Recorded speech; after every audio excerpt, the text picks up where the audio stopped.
ગઈકાલ તારીખ 4 તારીખને 4 થી 5 તારીખ દરમિયાન વિપુલભાઈ ચૌહાણ જે છે ફરિયાદી છે, એમને આજીડેમ પોલીસ સ્ટેશનમાં ફરિયાદ આપેલી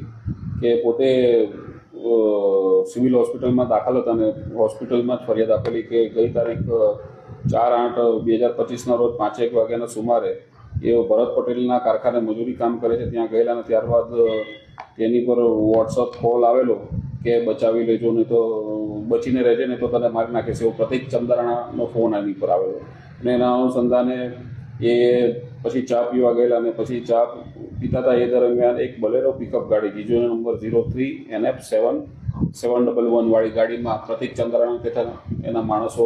આવેલા અને તેને લોખંડની પાઇપ વડે માથામાં માર મારવા લાગેલા અને ઈજાઓ ગંભીર કરેલી અને એના અનુસંધાને તેને ટાંકા આવેલા અને ટાંકા દરમિયાન એ પ્રતિક ચંદ્રાણા આરોપીએ પોતાની રીતે સારવાર કરેલી અને ત્યારબાદ તેને એક મહિલા ઈસમ પાસે લઈ ગયા અને જ્યાં એના નગ્ન કપડાં કરી બંનેઓના અને વિડીયો ક્લિપ ઉતારેલી અને બ્લેકમેલ કરીને પોતાનો મોબાઈલમાં વિડીયો સેવ કરેલો અને કીધેલું કે જો પૈસા આપી દે નહીં તો તને બ્લેકમેલ કરીશ અને એના ખિસ્સામાંથી 8,000 રૂપિયા પણ મરજી વિરોધ કાઢી લીધેલા. આ રીતે ઉપરોક્ત પ્રતિક ચંદ્રાણાનો ઇતિહાસ પણ બહુ ખરાબ છે. ભૂતકાળમાં એના વિરુદ્ધ પ્રોહિબિશનના તેમજ પાસાની પણ પ્રપોઝલ થયેલી અને જેલમાં પણ જઈને આવેલો છે અને ખૂબ જ રીડો છે. તો એ બાબતે ફરિયાદીએ આ પોલીસ સ્ટેશનમાં 3 ખૂનની કોશિશ, અપહરણ તેમજ